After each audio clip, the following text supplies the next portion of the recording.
Oh, and we're live. That took a second. What's up, nerds? Welcome back to another episode 2 actually, of the Kayak Adventure series. Yeah, you heard.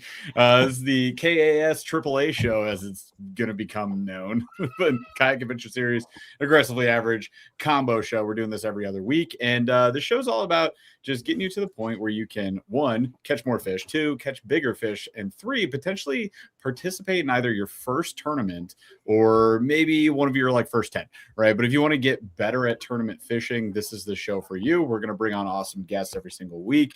And we're talking about Kayak Adventure series. There's a bunch of events coming up. I'm going to go through them in a second. First, want to intro our guests. So we got Bailey Eigbrett here. Bailey, how you doing, man? You're fishing right now. You're in tournament prep mode. Oh yeah, the next couple of days. Hey. I was like, dude, man's getting sun. That's rude. We're gonna have these raccoon eyes till November. I got it fried, but yeah, we're fishing, man. We're down south and out of the terrible city of Buffalo. So I'm in where I'm supposed to be. That's awesome. It actually it's going to hit 60 in Michigan this week, which is why it's fake. It's fake spring. It's a fake out. It's not real. Our second one, though, that's important. Right? Because then comes the third one, and then comes real spring. Yeah. We're getting there. Today was 76 degrees. I was up on Watts Bar crappie fishing with the Sniper Marine guys, and I was laying on our buddy Trey's boat, and I laid in the back, and he's like, dude, what are you doing? Catch the fish. I'm like, just let me have this. Just let me have this. Let me take my nap. Let me take my little cat nap. And just be in You can watch the vitamin D bar. Bloop, bloop, bloop, photosynthesis. Yep. You got to get it, man. Yeah, get it all. That's what I do at work. Whenever randomly the clouds part and there's a window nearby, I just stand up by the window and just soak it. Yeah. We didn't get it in Florida. And Bassmaster in Florida, remember that? We went all the way to Florida, below Orlando, and it was still freezing, that cold front, and the fish felt it too. I went down early thinking I'm going to go fun fish around Florida before that tournament, and there was ice at the ramp at the lake I wanted to go fun fish. The water was 41 degrees. That's insane. And you can tell those fish are different species because they did not want anything to do with it. Dude, it was illegal. They need to ban that crap down there. Yeah, absolutely. Put a big wall, big net, giant that just blocks all the weather. This huge thing. It just keeps you can't wall up the weather, Drew. You can make. I saw Zona's post. They're making indoor. Absolutely can. Indoor lakes and fisheries these days, like indoor snow skiing and snowboarding. They have indoor. They're making indoor lakes. Yeah. There's no way it was AI. There's no way. Florida Superdome. Keep it all Superdome. Yeah, it's just everything is dome in Florida. Fish. And when he says 41 degrees, that's super crazy because there are stories of inshore water in Florida getting up to 90 the last 5 years. You're talking about that is 50 some degree difference in water temp. That is insanity. Complete insanity. There was some reels going viral of just hundreds and hundreds of snook in these backwater canals all dead. Yes. It was crazy. Too hot. Yeah. It's too hot and too cold. It's too wild. Snook can't handle that cold for sure. Good grief. All right. Well, let's intro the show. Let's get into it. We got Drew here as well. Drew, you want to talk to us about the Kayak Adventure series schedule real quick? What's coming up? Because we got an event in sure a couple weeks. Yeah, man, it's coming up. So Tallahassee is in Tallahassee, Florida. Epic. You guys hopefully have watched the preview show about that. It's going to be really cool. Event with Lake Talcon being the headliner of all the lakes. There's a bunch of places in bounds, but go check it out. Next one, which surprisingly, I don't know if surprising, but it's the last event we announced, April 24th and 25th, the Great Midwest of Us 2, second one from last year's Ohio event. But that one, guys, already has more entries than I think the Florida event, right at it. It had it had more the other day, 20 something already. So you guys are getting those $100 sponsors gift bags. I'm pretty excited to see the entries going so early this year. Not that they haven't ever been early in the past, but that's just good momentum, guys. It helps everyone just kind of come together. And the more people we have, it's just a bigger payout, bigger fun, bigger party, bigger fellowship, bigger everything. And speaking of bigger, I will share my screen for one quick thing that I want to update you guys on because I did make this all today. Right here. This is the bonus. If you want to win in KS, this is the bonus programs and ways to win. Now, most of these you don't have to do anything, hardly anything for, right? Obviously, you got to film to win Unhooked by D Hooker. All we're doing is going to give somebody some money for losing a fish. That's it. We're gonna post this video. I'm gonna be a pro at this. Yes. Yeah. Just film it. Made for this. Send us that video, and your pain could potentially be your gain. So that's kind of cool. We're trying to spread the money out, guys, at KS, so that obviously the winners are always going to profit and make a good bit of money. We know that. Mm-hmm. But if we can spread some money out, we're paying down to 25% of the field. The last 5% will just be gift cards and stuff and entry fees. But then other things like this, the Angler's Cut with GoPro, you guys can read all about this stuff here. The county bounty, literally just stay in the county. That's it. And when you register, you click where you stayed, and we know you were eligible. Just stay in the county that is hosting us, and you get $500. Omnia Fishing, Omnia Pro subscriber gets $300 in credit to Omnia. Of course, bonus bucks. We all know about that. Yeah. You got your cross kicks bonuses. We're going to give away literally about 60 or 70 pairs of cross kicks this year to whoever qualifies for those. And some of my graphics aren't looking great here. I got to fix this. But anyway, you see couple spell errors there. Yeah, little small stuff. I'm seeing some Gar horse. Yeah. All those guys. We're working on it, guys. We'll fix it. Man, see, that's a definitely a good catch there. The typo on that. I got you, dog. I told you I did this today. Fast. You got run it by my editorial desk. I got you. Always a good idea to show stuff to the public for the first time on a live stream. Always. Yeah. But Day 2 Dark Horse, the bank bag cleanup from Avco, you get $25 gift card. So lots of easy ways to earn some extra money. And I'm excited about spreading the wealth down further in the field and just, letting it just roll them down, So, and then of course we come up with something new as well for Friday. Since we fish Friday afternoon, we're going to give $250 to whoever just is the leader after Friday. So Friday's leader, boom, extra $250 you can make. So, and I have a payout chart that I may or may not have on here, but if I do, I can pull it up. But I made a big payout chart as well, showing exactly that we're paying out 96 to 109% back in cash. So 96 to 109%. The bigger the field gets, it shrinks to like 98, 97, whatever. But it's nearly 100% or more, 109% if the field's smaller in cash. And then if you add the prizes like a raffle kayak for charity, it goes up to, I want to say it's like around 110, 120% or 220% payback in total value between cash and prizes. But usually it's around 150 to 220%. So it's all thanks to you guys for loving the trail and supporting it, and the sponsors just buying into what we're doing. They believe in it. So keep it up, guys. And maybe one day we'll get Bailey to one of these. I know he hadn't had a chance yet, but question. Yes, question. Bailey. When are you going to give away a Tundra? Asking for a friend. A Tundra. Yeah. Well, dude, go see Mike D. Go see Mike D. Toyota of Kent. I know I heard about you had to, it sounds like a bunch of stuff went down with your boat. I heard this all. I didn't even see you in Florida at the check-in. I missed you there, but I heard a bunch of stuff happened to your truck with your boat or motor or something. I don't know, man. Jake was giving me the lowdown. Yeah. All the above. But if you go see Mike D at Toyota of Kent, I'm telling you, man, you'll get the best deal. You'll get $4,000 of value, including gift cards, all free KAS entry fees for a year. Like, it's a great deal, man. You're going to get obviously eligible for Toyota bonus bucks. I opened up a check from Toyota bonus bucks the other day just for buying a new truck. They gave me a check back. It covers like my first 3 payments on the thing, dude. It was like, all right, sweet. So it's a good deal, man. But yeah, I wish we could maybe we grow big enough, Bailey. One day we could have a Toyota would be the Angler of the Year prize. Maybe. Guys, hear me out. I need 3,000 people at Tallahassee. Okay. Yeah. That's all we need. That's it. And then we can get Bailey a new truck. This is Bailey's truck drive. Sign up today. You get a truck. Last thing I mentioned, we do have some new merch on the website. That's the store, actually pretty dope. I like go that. Check it out. Yeah, it's cool. We got hats like this one, which promote a little unity, which our world needs, I guess, a little bit more of it this time. I really can't tell if we we unite together if I'm gonna get punched by one of those reels. You could get punched, but we unite over spinning reels. I love that. Everybody can fish spinning reel. I love Bailey on this show because he's super positive and his positivity is infectious. You were actually on the original show when we announced this concept, right? I know, like Bailey, if you guys don't know Bailey, he's, hosts a Serious Angler podcast, one of the top level, like kayak anglers out there, just anglers in general, in my opinion. And then, he won Champlain last year.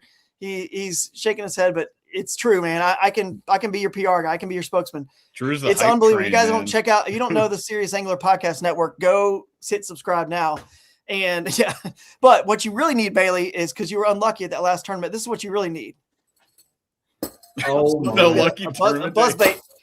You need to get your kayak buzz bait. Does it come with a buzz bait attached with to the drawers? Your lucky tourney undies. This is what you need, Bailey. Wow. You need that. Go on the website, go in the store, get your lucky, get your Shamrock socks. accent. Get your socks. Are you even trying if you're not wearing the lucky underwear? Like, what are you even doing? Dude, I'm not putting pants on if I'm wearing that lucky underwear. I'm Anyway, fishing. That's lucky outerwear.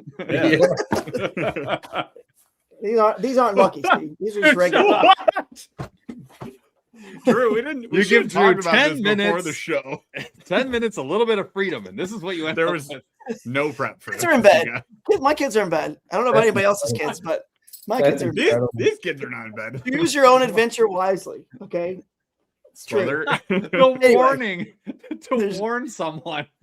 If you warn it, then you don't get the reaction. That's true. You can't warn somebody for that, man. Oh my god! Come on. But It's anyway, between the buzz bait attached to the drawers and the choose your adventure wisely for me. I don't know. Drew, you totally missed the opportunity to make a Senko joke with the underwear. True. but you know what? We colors can are we can can always add change new it. designs, Yeah. man. We got time. Our designs are fluid on the website. The good news is these are all print on demand, so we don't have to even carry inventory. We just go in there and change Fluid. designs whenever Yeah. we want. So Bailey, Fix if you it want in your post. signature series underwear to say Cinco whatever, dude, we can make it. We can make it. Give me a Ned Rig one. you have a big. Just finesse. I don't know if I should say this, but there actually is an option on there to personalize, like all the stuff that we make that people, the customers can then add more and You change it have a whatever they want. 7-inch and they just print Cinco it. in there. That I Yeah. can- We didn't make it far. Well, we there's didn't the make new it far thick into the stick. show. The new thick stick Last from time we Z-Man. couldn't get off the toilet. This time we Or the- can't get out of the potty room. It's not a great look. No. What about the mag fatties? The mag fatties. That's a The good bait. mag fatty. We're talking baits here, guys. But anyway, What are those 12-inch worms that Strike Oh, King man. has? yeah, they're 12-inch, but they're pretty thin. Sure. Mag fatties. I don't know. Not the ones that I Get saw. the meat, get the meat, get the beef. All right, They- I gotta stop talking. Yeah, Drew. Just Let's took talk the to show Bailey. away. But that's all Let's we got talk going to on Bailey, here. he Let's talk to says. Bailey and you guys talk to him and get his input and how we can learn from him and his expertise. You guys all tuning in. Oh. I'm sure you'll learn a lot today. I may not be here for the whole show. We'll see, but We're yeah, gonna have to kick you out. That's what chat we're with this gonna have guy. to do. We're So gonna we hit can four get down to faces sonar, business. and Drew's gonna take a graceful exit stage left. All right. Pretty much. Well, let's get into it. That was an excellent intro, Drew. Thank you for catching us up on all the new apparel, especially. But yeah, we've got our special guest here, Bailey. So we want to first of all let's intro him. So Bailey, if you would, real quick, give us your 60-second infomercial of who you are for the folks at home. Yeah, I'm a kayak angler, full-time content creator, podcast host, and I'm great at telling people what not to do with fishing. So you're going to be getting a lot of what not to do tonight. But Love otherwise, that. man, just ate up bass head. Excited to be here. Appreciate the invite, boys. Heck yeah, we appreciate having you. I'm surprised we haven't had you on a AAA show Agreed. up until this point. That is wild to me. When we got you on this week, I was excited and I was like, oh man, we've done like 260 episodes, Paul. How has Bailey not been on this friggin' show? Probably for the Seems better. criminal. Your Probably views for are the I mean, you see Drew's here, like first 10 minutes, Drew is like crashing the podcast. But no, this is gonna be a fun one. I'm excited because I think a lot of people are gonna learn a lot of stuff from you tonight. So yeah, let's dive in. Should we do it at Q of the D, Paul? Or are we already warmed up enough? I think we're warm. We're pretty saucy. All right, right all now. right, fine. Let's get into it. Man. So, yeah, first things first. There's a lot of folks that are going to be watching this that either haven't done a tournament before or have done maybe a few. Right, like they're stepping into it, they're getting used to it. Bailey, how many tournaments have you done? If you had to guess, wild guess, shot in the dark. 200 something. Sheesh. All right. So how did you get into it? Obviously, between 0 and 200 is a lot. It's 200 specifically. But how did you get into tournament fishing in the first place? I think just being obviously ate up with it growing up. None of my family members were tournament fishermen or anything like that.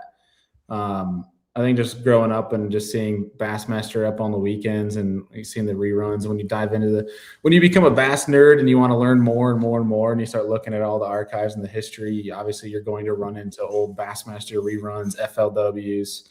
And so just seeing that and seeing Kevin Van Dam and Ike and all these guys, fishing these tournaments. Of course, as a young kid, you're idolizing these guys and you're like, how do I get into that? And I had no idea how to get involved in it until, started getting on social media a little bit. And I had one guy that, actually how I got into tournaments, I learned from a local guy that there was a club that we could go fish, and it was team tournaments. And it was a buddy from high school, me and him from high school. And he was 16 at the time. I was 17, and he had the boat. And so his dad would actually, for our first tournament ever, would dropped us off in this little 25-horse tin rig with all these bass boats, and we were getting laughed at, and we did not know what we were doing. Yeah. We miraculously landed on like 22 pounds of fish, won the tournament, and thought we were Kevin Van Dam, and then the rest of the year got destroyed. But like it was just one where it's just kind of like you idolize it, and you just figure out. I mean, nowadays it's so much easier with social media and more clubs on Facebook and things like that. But it was just one where I think it started from the Bill Dance thing, TV shows on Saturday mornings, and it kind of translated through seeing all the Bassmaster stuff and that whole trickle down effect. But the bragging rights that come along with that, shows up $1,500 boat, destroys $50,000 boats. Dude, the best part was like he had this little tin rig that was fun. Like we got into places that were pretty wild, and the live well was not big enough for those fish. They were those poor fish. I'm surprised they survived. They're just bunched up. Dude, we had like two over 6 in there that were just like sitting there, just like upside down. Bro, let me out. Yeah, like a stuffed elevator, and they're just stuck there all day long. You're like, one at a time now. We showed up, we're like, man, I don't know about this one. This was fun, but like we probably got crushed. We show up, we win. We look at each other like, dude, this is sick. We won $300. Like, we're rich. We're gonna dominate this thing. Are we the best? Yes. We didn't even catch a limit the next tournament. Reality slap to the face. Oh, that's awesome. But that's like a great example. I mean, I feel like folks they underestimate the availability of tournaments around them, and like there are so many just local derbies, like weekend warrior tournament opportunities that you can go to. It's low stakes. It's just for fun. There's a bunch of Michigan trails around us that just really cool dudes that literally just get together to hang out, and then like, sure, they put money on the line sometimes. But it's not that serious. It's just for fun. And I mean, that kind of brings me to my next point. Like, what do you feel like folks could get out of a tournament? If I've never done a tournament before, I'm looking outside perspective, looking in here, what would be like a benefit to me? I'm not in it looking to like drop in and win a bunch of money. I shouldn't probably expect that out the gate. But what other kind of benefits could I get?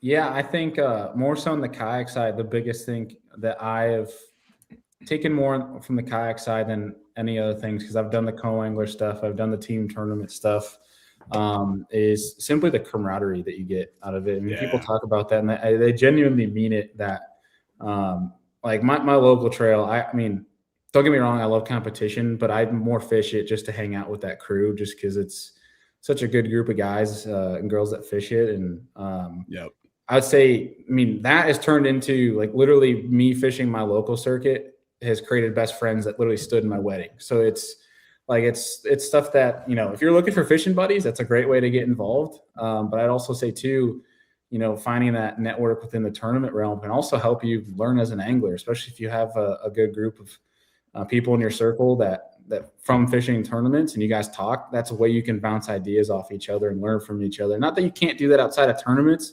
but when you go to tournaments, you likely are going to run into more people that are hungry to learn and get better. And so when you have those like minds, it's, that just pushes you, and it's like you just immerse in your surrounding. And I think that's the biggest two things that come out of tournaments. And of course, obviously, if you do well, a nice check is pretty cool too. But otherwise, I think those are the two big things, and that's stuff that sticks with you for life. You ever Isn't it good though? At those when you stay with people, the camaraderie at the houses and stuff, and these trails, whether it's a local derby, and you're talking about it, but really these national ones when you're traveling like a KS or a Bassmaster, it is cool when you like hang out with some people and you kind of realize that we're all basically human. We're all like we all struggle out there in practice, but it's not like it's easy because you see the guys that win, and it takes them a lot of practice days sometimes. Maybe they stumble up on the pattern during the tournament and you just think these guys are invincible, but no, like even as much as, successes like Bailey's had and I've had and other people, you'll hear it from all the pros. Like dude, fishing is hard, even for us, for anybody, it's hard, but that makes anybody out there watching that's in that beginner, up and coming intermediate phase, at least feel like, okay, I'm not alone. Those guys, it's hard. They struggle too. So I shouldn't be discouraged. So when you're around those people and you get those stories after practice, especially even or during the tournament or after it, it does make you realize like, hey, I'm not alone. I'm going to stick with this, keep going. And it makes those great days, special because you know how hard and rare they are. And I think people kind of like overestimate how good everyone is that goes to a tournament. I think when you show up, you're like, you kind of assume like, well, everyone here is better than me for sure. I'm the worst.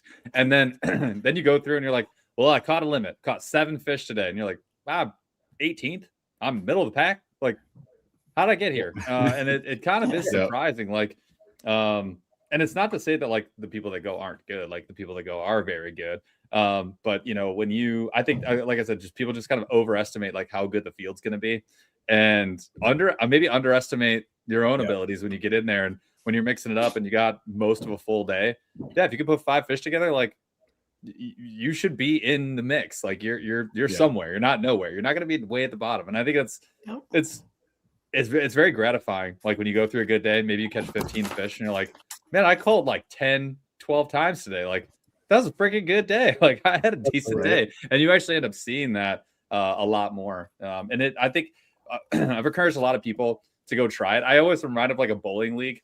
Like my brother's in a bowling league, and when he comes out to bowl with us, I'm always like, he is 1,000 times better than me.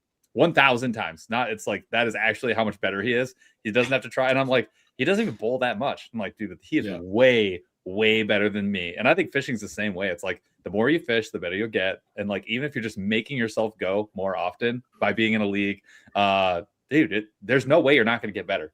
It's gonna rub off. Like it's gonna happen. Yeah, I think there's a speed to learning there too. Like the learning curve, it picks up when you like start doing tournaments versus if you're doing it on your own, you're the only one out there. Like it's you versus you. Yeah, there's no pressure. There's no reason to try new things, do different stuff, go to different spots. You go to those same comfort spots on your favorite lake. So you're like, keep hitting the same lake, keep hitting the same spots on the same lake, keep throwing the same lures, and surprise, surprise, you don't learn anything, right? But if you go to these tournaments, it forces you out of your comfort zone. You go to a new body of water. You go to like a kayak adventure series. You've got like 20 bodies of water you can pick. You have to go explore something new and different. So you get to those new spots. And then like Bailey was saying, you get to talk to those folks, make some new friends, learn some things fast. And I think that's the benefit. Like we're not here advocating for you guys to do 100 tournaments a year or get to 200 like Bailey's at right now. But imagine if you just did 2 a year. Like that's what Paul and I essentially do. We do like 2 a year. We just get out there, meet a bunch of folks, learn some things, challenge ourselves, have fun, go home. And also eat all the beef sticks that exist on the planet, show me the breakfast sandwiches. Take breakfast sandwiches to go. Like that is what we do. It's a blast. Oh, those right there. Come ready, man, with new primals.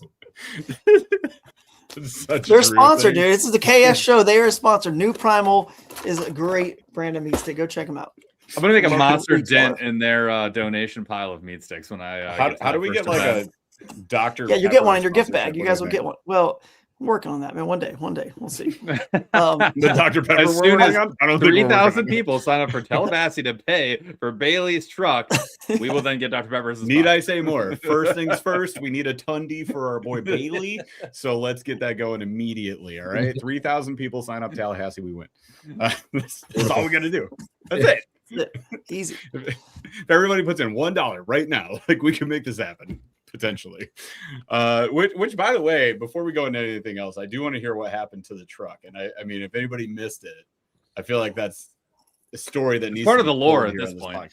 Yeah, let's explore some lore with Bailey, if you will. Mike Dobson's in the chat, by the way. I saw him from Toyota Kent. He said, "Get a Toyota." So you heard the man. We're trying. Send it over.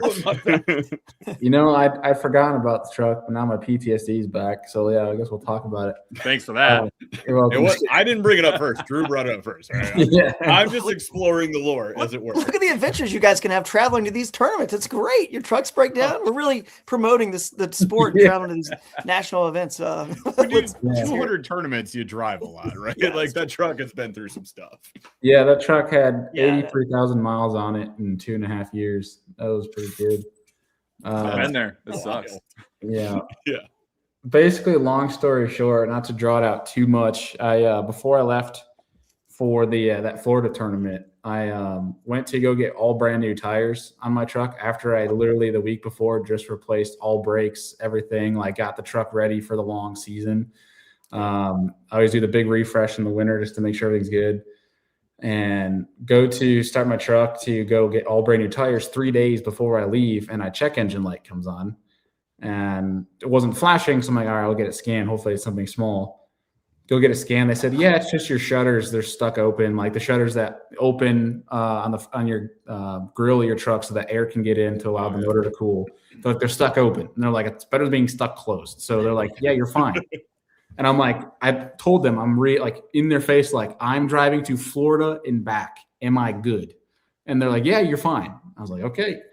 And I drive all the way down to Tennessee, and I pull over to go get food, and I get out of my truck and it's still running, and all I hear is knock, knock, knock, knock, knock, knock, knock. And I'm like, you gotta be joking me right now. And so I call Louis Delgado, North Georgia fisherman, and because I was staying at his place that night. Yep. And I was like, dude, is there a Ram dealership next to you? Because I need to call them now. And thankfully got in like an emergency appointment that next morning. So I got to Louis and I get out and he looks at me. He's like, dude, that sounds terrible. And I go to the dealership in the morning and dude, I pull into the service and the guy doesn't even say hello to me. And he just looks at me and goes, oh, that's bad. And I'm like, I'm like sitting here panicking. I'm like, thanks, bro. Yeah. I'm like, okay. The worst thing to say. Right. I know. I'm like, just get this thing in. Just tell me what the verdict is. That's like when you go to the hospital and the doctor's like, ooh, that's not good. Knife in the shoulder. Like, that's what, bad. what are you doing? Man? Your bedside is fast. What are you doing? That's why I'm here. Pulling the ER and he's like, yeah. Like, oh shit, got him. Take my bad. But they I'm going on break. Make it. They ended up rescanning the truck and they're like, yeah, so like the shutter thing came back, but the problem is your shutters are gone. There is no shutters left. I was like, how does that happen? Yeah. And they're like, but the problem is that we have a engine motor failure that comes up. And I'm like, oh god, good. Sounds cheap. That'll be 10 grand. Thanks. Yeah. So this is where it gets started. I'm like, okay, so like, what are my options here? And they're like, which is so cool. This is the awesome part about social media is one of the technicians watched my YouTube channel.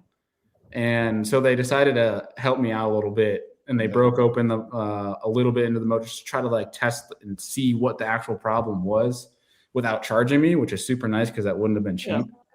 Yeah. And basically came back to me and he's like, long story short is you have two options.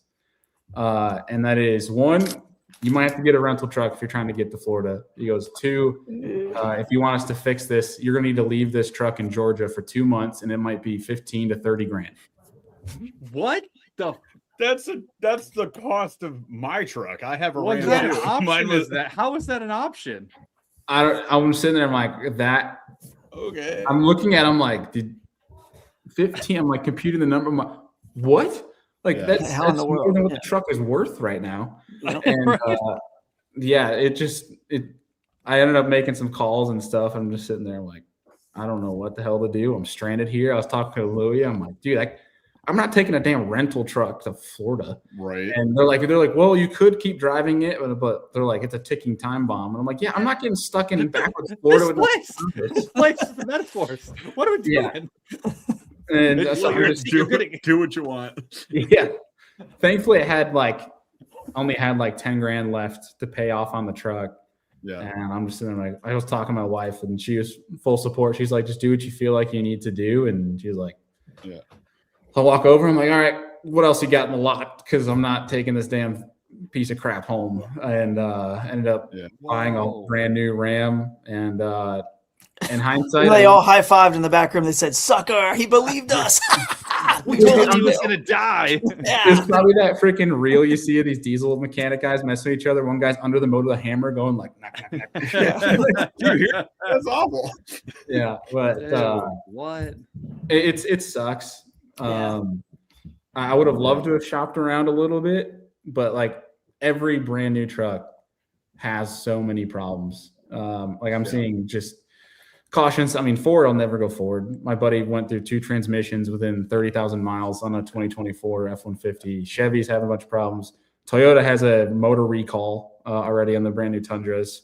And I'm just like, the problem is, here's the problem. And this is actually a shout out to Toyota because the old Tundras are freaking badass. And I was the week before I left, I was window shopping for a 2017 Tundra. And so my truck said, hold my beer. You're not getting rid of me that easy. You're staying praying, buddy. Oh, yeah. No. Yeah. I found this perfect 2017 Tundra, had 40,000 miles on it. Oh, wow. For $38,000 in Ohio. And I was like, that's great. I was like, save it for me. I'm coming back. No, they never made it back. Never made it back. Yeah. Dang. That's crazy because I've had 2 Rams. My first one had 200 and I got rid of it. And I actually made $8,000 on that truck, which is crazy. And then the one I've got right now has 110 and never had a problem. You need to knock on wood right now. now. You shouldn't have said that. Well, I already know. We're driving to the classic, you fool. I already know that my run with Rams is done based on like quality from that brand. But like, I had a roll, dude. I've had a roll. But I've loved mine. Post 2019 is going to be and actually it's so funny you say that. So I looked at right before I hit 100,000, and it sucks because the used car market was trash right when I was looking. But I actually was shopping I wanted to get a 22 Tundra was the one that I wanted, and that's probably what I'll do for my next one is I'll get a 4-year-old the 2 gens prior. That's exactly what I'm going to do. We're all getting Tundies because 3,000 people that's are going to Tallahassee. I want to ride mine out to 185. Like if I get mine to just shy of 2, then I'll roll it. Well, see, we don't tow bass boats, so I've never really considered the Tundra too much, other than it does have a little bit better, like obviously backseat room for the kids. Yeah, but they fit, and the Tacoma is fine. But like I'm always like, I want the better gas mileage. I don't need that big of a truck. You know what I mean? It was like Tacoma's been awesome. I love this new one I've got. It's been great. I haul like waterlogged trees out of our lake for firewood, and I'll have like a hammy, a 30-foot strap and a 20-foot like tow chain, and we'll drag like 40-50-foot trees out of the Lake St. Clair, like right up onto the beach.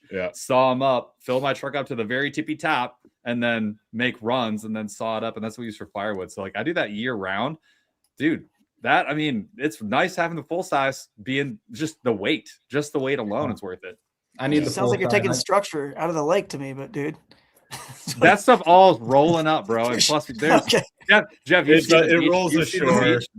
I see. It's not the sunken trees. No, we have a cove. No. It's all trees that roll up onto the. It's not. We have like a big sandbar, and they all roll up onto the sandbar, and then I just drag them out of the. Paul's wrecking Lake. Plus, how am I going to launch my kayak? They're all in the way. What are we doing here? I've been doing that for 12 years now. Wow. All right. Well, let's get back to fishing, y'all. I have one last piece of story if you like it. This is to anybody that wants to get a Ram. Let this be your deterrent. I drove it off the lot and it was perfect. Great. Mm-hmm. I start the truck the next day. The screen turns on. I connect my CarPlay because we're about to leave for Florida. The screen starts flickering, shuts off, hasn't turned on since, and I now need a brand new radio and screen on a truck wasn't even a week old. What year is yours? 2026. See, there's your problem. That's the problem right there. Yeah, dude, I feel so bad for you. Son. There's nothing in this world. I mean, it really, really, really, really sucks to get a brand new vehicle and be like, and and have stuff start going wrong. Like, Yeah. because you kind of know, you kind of get like, that sense for a vehicle. Like you get the vibe of the vehicle. It doesn't matter what it is, any vehicle, Right. and you're like, this something's not right. And that's why, like, when my wife needed a new car, I was like, you're getting a Honda, you can get the Mazda CX series, or you can go Toyota. Those are your 3 options. Sorry, I love you, but that's what you get. Like, that's what I will trust. Everything else, no way, not happening. You know, to wrap the truck discussion up, I will say this: when people see Toyota, a lot of people don't. They're like, oh well, it's these other are less expensive, and the Toyota is more expensive, and obviously it's because it's part of the reputation, right? It's a good product, right? First of all, but second of all, when you get better gas mileage, I did the math, right? Did all the math when I was getting a new truck. If you get 3-4 better gas miles per gallon, right? Yeah. That's why I like the new 4-cylinder. It has more torque than the V6, so that's all just numbers. Everyone just wants a knock on it for being a 4-cylinder. It's actually more powerful than the one I had that was a V6 at my 2013 that had 250K on it that I sold to get this one. So my point is, like, it adds up. If you run 150,000 miles and you're getting 2-3 miles per gallon better on the highway, which the new engines kind of do, it's $5,000 over 150,000 miles you spend over your lifetime. So you save that, first of all. Second thing is on a Toyota, well, not just the bonus bucks. That'd be the second thing. You get that if you're a fisherman, but if you're a tournament angler. But the next biggest thing is the fact that when you go to sell it, I sold my 250,000 beat up. Everyone on this stream knows it was put through the Drew's paces, right? The stuff I put it through. Yeah. And the guy knew, because he was a kayak angler. I sold it to someone I knew. So I trust the truck that much, and met him in West Virginia. He's from North Carolina, and he bought it. I think I sold to him for around 8,000. I could have sold it for 10, and it had 250,000 miles on it. Dented, beat up like crazy, just worn out, but never had one problem with it ever. And that's going to run for another 250,000. So the depreciation on other brands is a little bit stronger. So one day you're going to have to go sell that or trade it in. So you're getting more value out of the Toyota for all these other reasons that still is real money. It still is. Yeah. So anyway, this you pay for it up front, but you get on the back end. Yeah, exactly. You pay for a little bit up front, but over time 100%. You do. Yeah. I love that we dumped our Dodge. Our Ram sponsorship is out the window. We had a shot. We blew it. No, not true. One time you were bashing GoPros, and I contacted GoPro and showed them the clip, and they said, "We're going to win these guys back over because Ram, because it's crazy. Win us back over."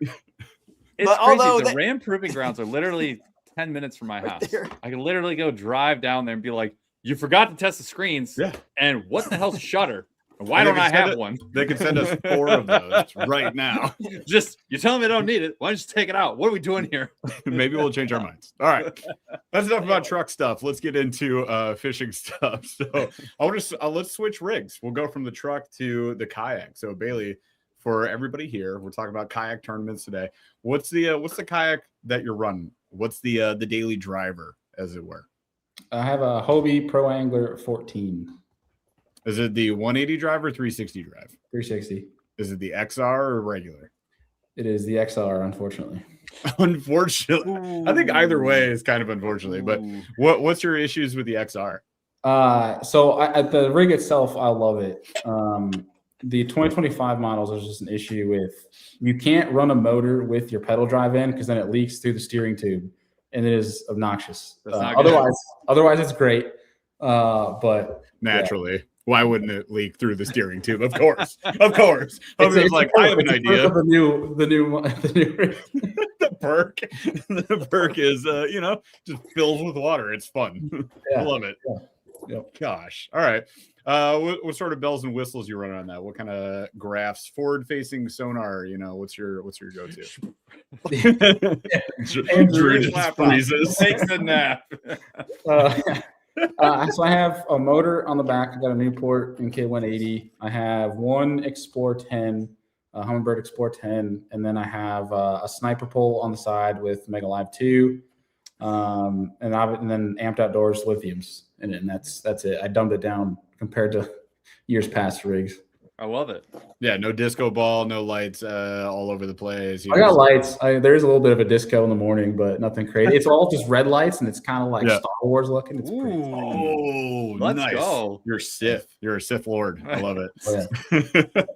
That's sick. I'm a fan of the scope. It keeps people off of my stuff. I'm a fan. So I'm a fan of the scope. Yeah, run it this way. Out of my area. You guys stay out there in the open. I'm gonna come follow you in your area with scope and just follow you. Scoping around perspective mode. perspective. Drew, mode there's and some just under be your like, kayak. Yep. He's gonna go right behind me I'm and gonna see catch the it. fish that I missed. Everything I missed, he's gonna throw out and be like, "Yep, you didn't see that one. You didn't see that Just one." ripping Oh, lips around man. you. I love that. That's so dirty. All All right. So how you've been into Hobie for how long now, though? 5 years. Yeah. So what drew you over there? Because I'm curious. Like I'm always, I think I would guess the answer. I'm just curious what for you, like what keeps you in that rig versus others? Because you can go Drew's route where it's the super shallow, super light. You know, Drew's running, the big motor and basically all batteries, right?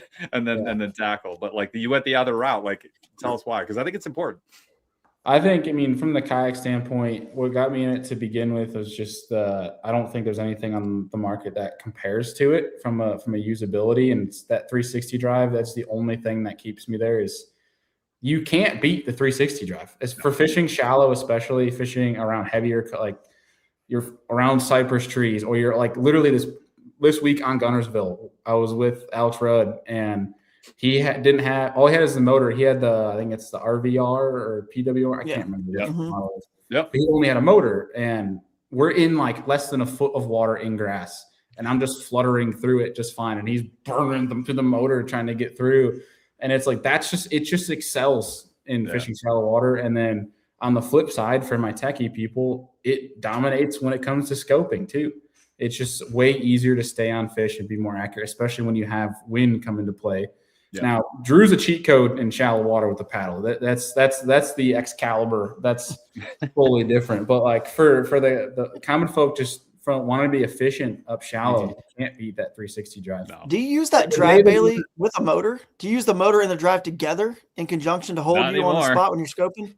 No, not because I have the rear mounted one and I could get foot steering to try to counteract that. But gotcha. The rear mounted. Gotcha. Motor gets me to where I want to go, and everything else is pedal power.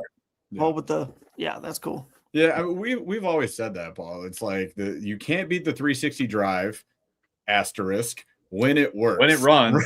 when it works, man. Yeah. So we destroyed both of ours. Like absolutely basically had your RAM experience, but with Hobies. I've had the same experience. Yeah, when it works, it's great.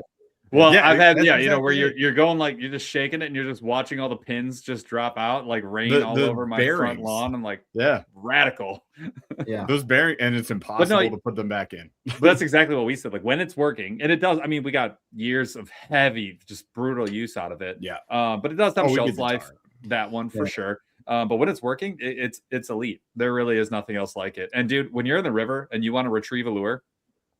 It's a joke. It's a joke that a 14-foot under it at the right angle, the river. Stand up, grab it, sit down. Like, and I will say, if you like standing, like if that's important to you with stability, I'm not sure that there's a roomier, better layout still to this day. Like it is, the Titan X is like close. The new canoe is very good, but once you sit in a Hobie, it kind of let 360. It is the king when it comes to interior. It's the ultimate Cadillac. I mean, it's the Escalade. It's crazy.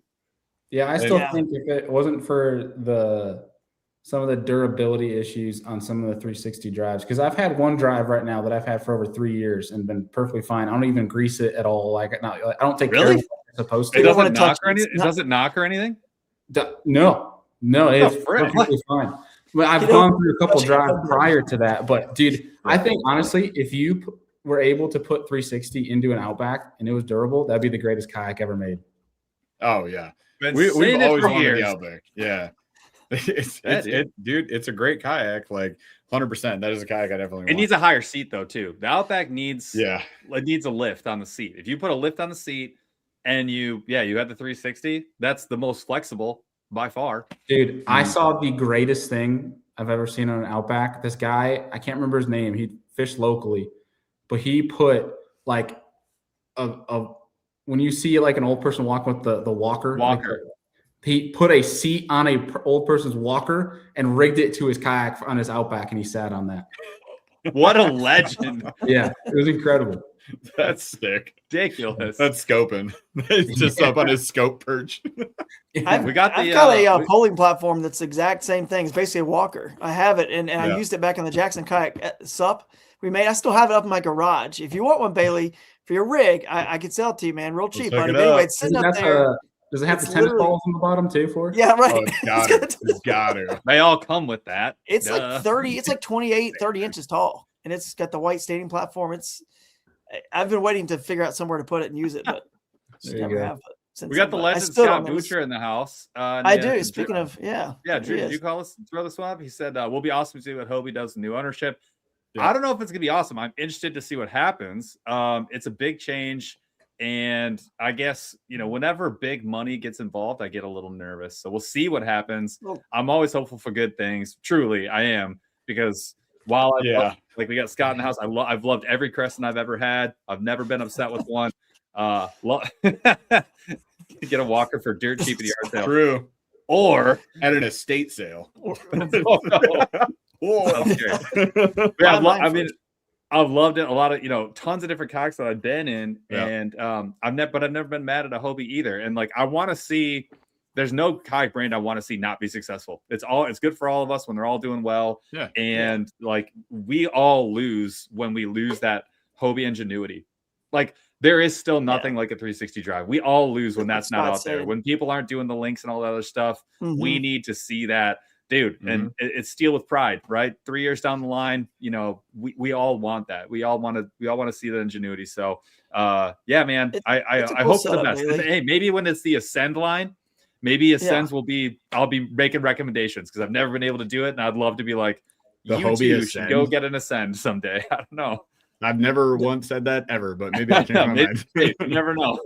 I will though shout out your setup, Bailey, because what you've done is the best way to fish shallow is with a rear mounted motor, not a front, right? Not a bow mount. And if you want to go up rivers and creeks, you obviously want that rear motor. That's why I use a Torqeedo. Yep.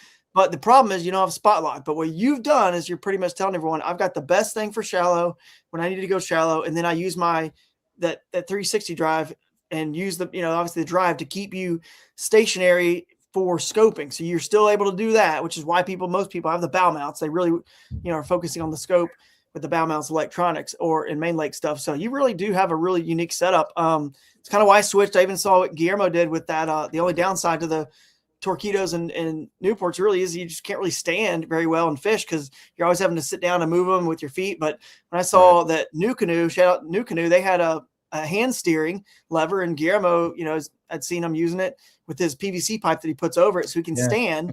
And I got the same thing. I got a broken Bending Branches paddle, the super lightweight carbon, fiber, or graphite or whatever, super light, and it would just put on there, and it's awesome. So I can still stand, use the Torqeedo and sight fish. And then of course, it's kind of the best of both worlds, but yeah, that's a cool setup, Bailey. I like that. How much would you guys pay? And I've mentioned this to the Newport team many times. How much would you pay for the Spotlock remote for a Newport? $14. Dude, a Bluetooth remote on a Newport, I would pay. Oh yeah, it would be. We've been asking for it, man. That would be so sick. Imagine also being able to push button your speed too by percentage. Which now that Garmin's done that, right? Like somebody else is gonna have to do that, but I don't know if it'll be a year, 2 Garmin's years, 3 remote years is down the line. insane. If you guys haven't seen the Garmin Force, you mean the Wii remote? It is the point where I want to go. It is the crazy. Like no one talks about the remote enough. It is wild what they've done. Literally, hold a button, point, motor turns you. Nobody talks about it because nobody can afford it. That's the problem. But nobody wants to afford it. It's still insane. Like Scott was talking about it. Like that leap forward. Now everyone goes, we can do it. It can be done. Yeah. Maybe now I'll add it because I'm telling you that will be the biggest thing ever. The only issue I have with that feature is knowing me, I'll be buzzing and I'll hear it blow up and I'll be like, and then I get thrown out of the kayak. Yes.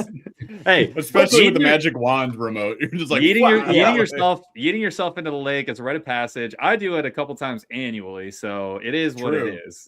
You've done it. You've done it. No, I do it a couple times every year. Yeah, no, for sure.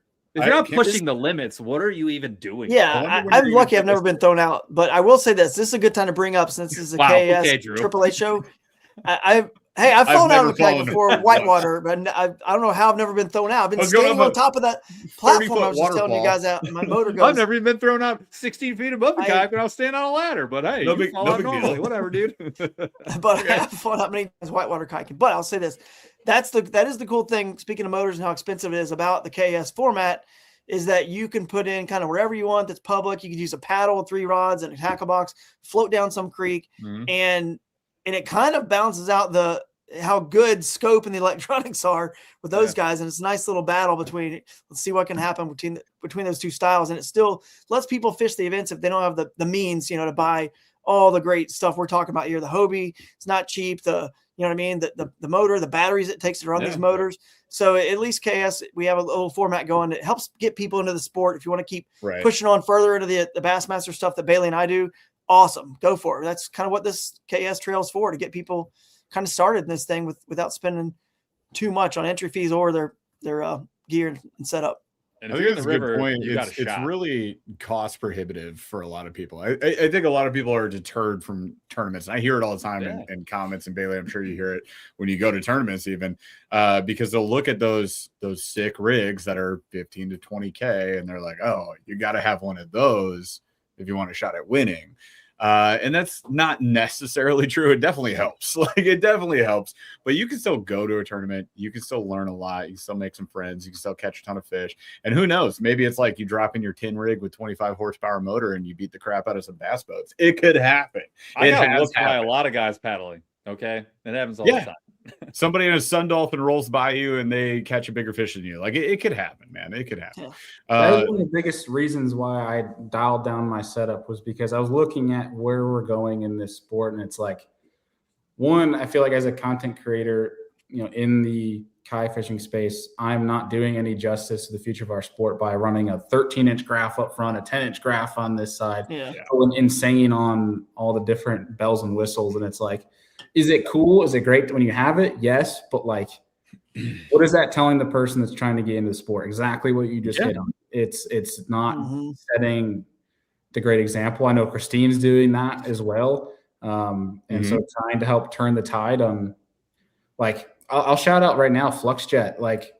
They're actually bringing some sort of innovation where I feel like the kayaks themselves were still stalling when it comes to, one, solving the problems that these current ones already have, but then two, actual innovation into the boats themselves beyond just going towards chasing a bass boat. Because if you ask me, if you can only use a kayak with motor power, you can barely paddle the damn thing and there's no pedals, but you have to have a motor, that's not a kayak to me. We're going the wrong direction. You know what I mean? What are we teaching the people that are trying to get into it? And the reality is, a lot of times people like Drew's very minimalist, but even just the random Joe Schmo that hops into a tournament with a paddle and a wacky rig Senko. Yeah. I see those people win all the time. You don't need much to do well. And so it's the optics of it. It's what are we teaching the sport, and how are we helping the progression of it? No, 100%. And we've run the big rigs. Paul and I backed off a couple of years ago, so we had the Pro Angler 14s. Not that they were totally decked out, but we wanted to start expanding our horizons and trying a bunch of different kayaks. But I'd say the best example was for the Kayak Angler magazine Yak Offs this year. I rigged out an Old Town EPDL with the 2 screens. One screen's a 12-inch. I went all out on this thing, which is not how I normally rig my kayaks. And I was like, hey, what happens if you do every bell and every whistle? And that's what I did on that kayak. And I, to be honest, I didn't like it. I didn't like that. It was too many things going on. There was too much hooked into my yak power system that it couldn't regulate the voltage, so everything was beeping at all times, and all the lights were flashing and stuff because the batteries couldn't handle it, man. So after having done that, I'm like, I don't want to ever do that again. I want kayaks. I like having a screen there, but one screen's fine. I love my Garmin 93 SV. It's fantastic. It's super lightweight. It's definitely big enough for my terrible eyes, so I can see everything that I need to see. And then I may or may not run my live scope from time to time, but just having all those things was so much more of a hassle. The kayak's, one, way heavier. Two, I have to remember 4 batteries and all this extra stuff that doesn't help me catch fish.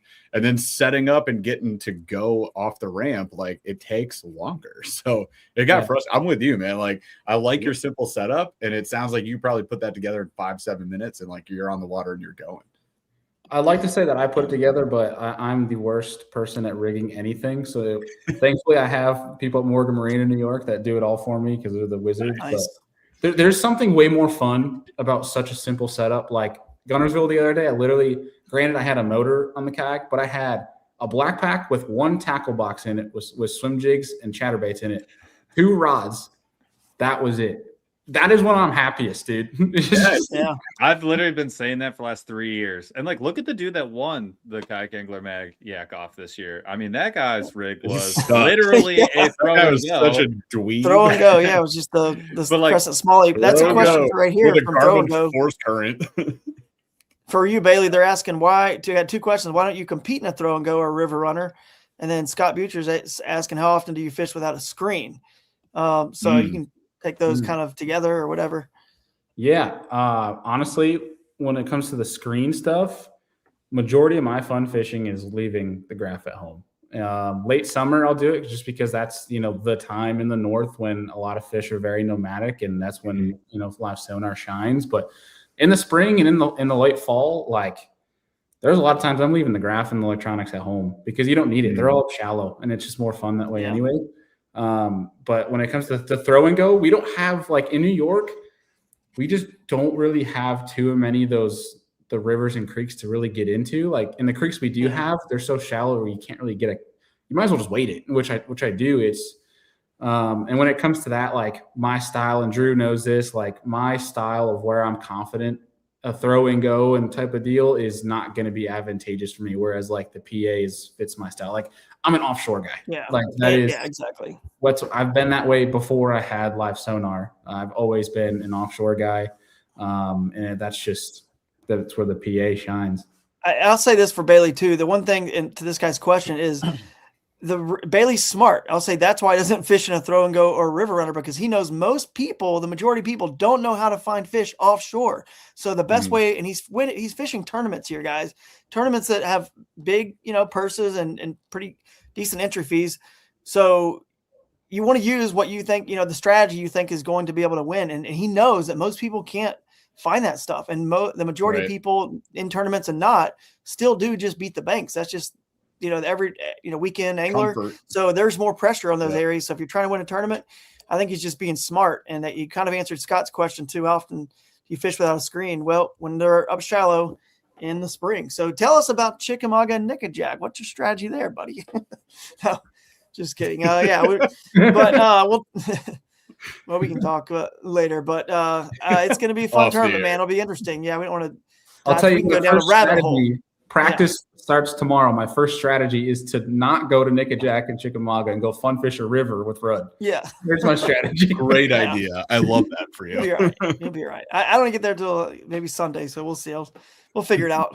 Wing it. It should be fun though. Fun. We'll wing it. We'll just wing it. Wing it. That's how I practice for all of my tournaments as well. That's 100% what we do. Drew just shows up. He doesn't know practice. He just shows up. Yeah, but he wins, and I finished like 58. Yeah, we do the same thing. It doesn't work, man. It doesn't translate. I don't know what I did wrong there. But once you kind of understand like the fish, you can literally do that. You have to obviously have the number of days in the water. Bailey said 200 tournaments. I know I've fished probably 75, 80 kayak tournaments. But once you do it enough times and you do your pre-tournament research online, you're scouting, you get your map, you drop your waypoints, your pins, places you want to check out, you go there, and then you do it repeat so many times, then you realize like in Florida, okay, the first time I went there, I'm hiking out of a creek because I got trapped because I went over so much hyacinth one direction thinking it was going to clear up, and it never did, and I knew I could never get back, and I couldn't get downstream. I was stuck. I hiked out of the woods of the swamp, and anyway, I called Chad. It was a KBF event. I said, hey man, I'm hiking out, I'm safe, everything's fine, but I cannot get back either direction.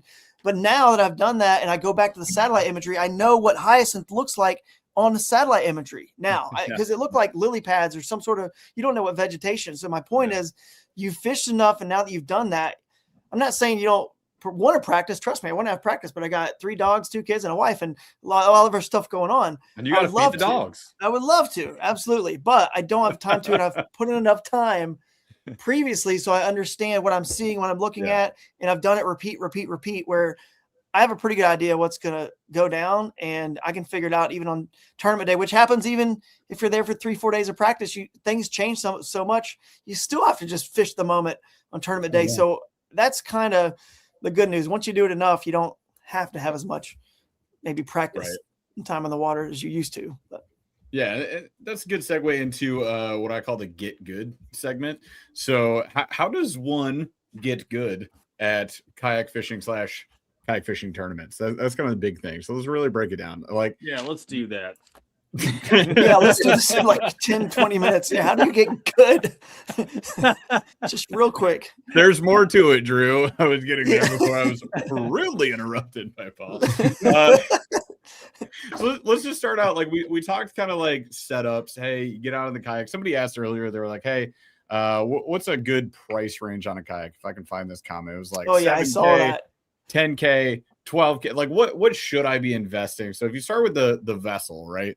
We've already talked about the industry was kind of trending in the wrong direction. Bailey's taking a page out of that book and he's saying, nope, we're going the other way. So simple can be better, right? There's less decisions to make on the water, then you're going to make better decisions. If you're always like, should I do this? Should I do that? Should I do that? You're going to be indecisive and you're going to make bad decisions. So, I mean, I think that's part of it. And then price point right here, it depends on what you want to go with. It really depends on the base kayak and the motor. But like, Bailey, what would be some advice maybe you could throw at these guys? You said at the top of the show, I'm going to tell them what not to do. So what would you not do when you get a kayak? Don't feel like you need to go spend a lot of money to do well in a kayak. I think that's the biggest thing. Buy what you are proud of and is within your means. Don't go into debt in a plastic boat, please. Don't feel like you need all the craziness. You know, if you have the means to get a graph, whether or not you want live sonar, you don't need it. Whether or not you want a motor, you don't need it. It's great to have. I mean, that's speaking from a lazy guy. I love my motor, but if you have the means to buy it, go for it. But don't feel like you need to go and buy these $15,000 setups because you really do. I genuinely mean it. You do not have to have that. It's, you know, I tell the same thing with people that are asking about electronics. Like, how big of a screen do I need to get?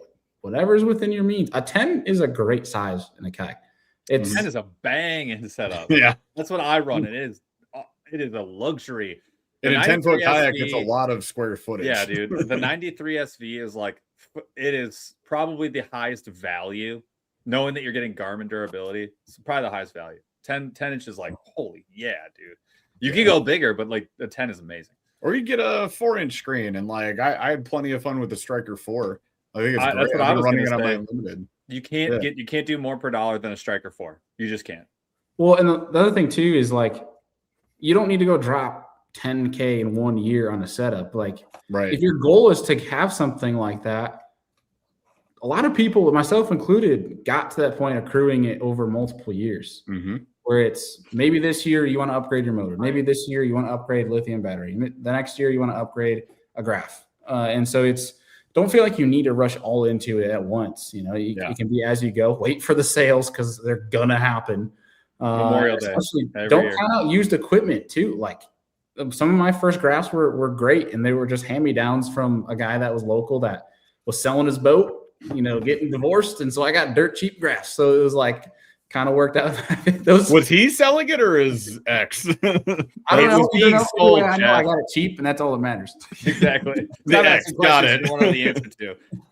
I agree. And, you know, I think that's why, like, people ask, like, wow, man, new canoe is so expensive. I'm like, it is expensive if you buy it all at one time. But if you're interested in like that final setup, it's actually really not an expensive way to start, and you can build on it over time.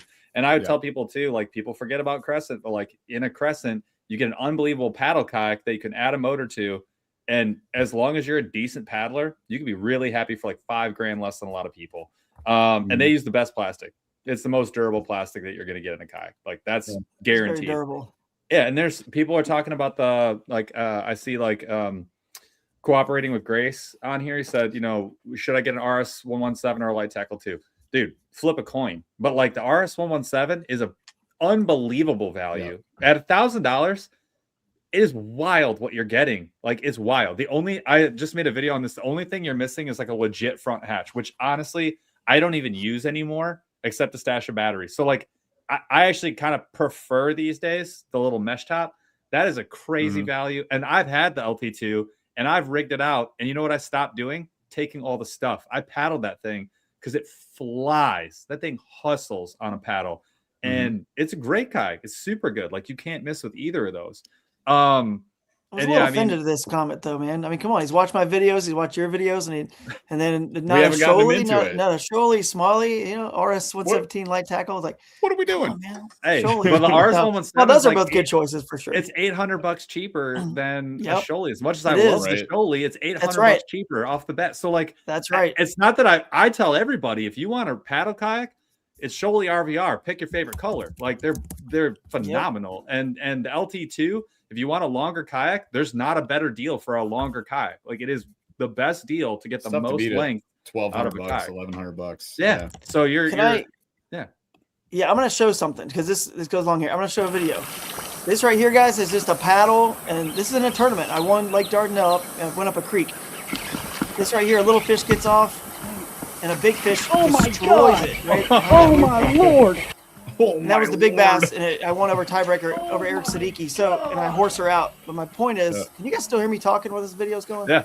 All right, cool. My point is, anyone in the comments, like what Bailey just said, like take your time, build up to it, and only fish the tournaments. I can't hear you anymore, Drew. What? I want to mute that video. Gigantic fishes. Yeah, I'm muted. But anyway, if you can hear me now. My point is, like, build up slowly. You don't need a bunch. You can fish the tournaments, like Bailey said, that are in the spring or the time of the year where they're really on the banks.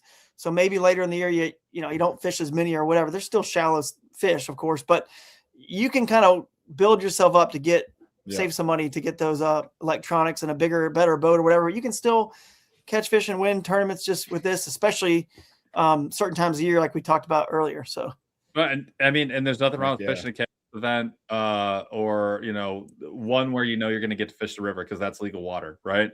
And that's like, or you can fish little ponds where you're going to be just fine and you have access with your paddle, right? I mean, and I'll be honest, I think I made this point really early on, really at the end of last year.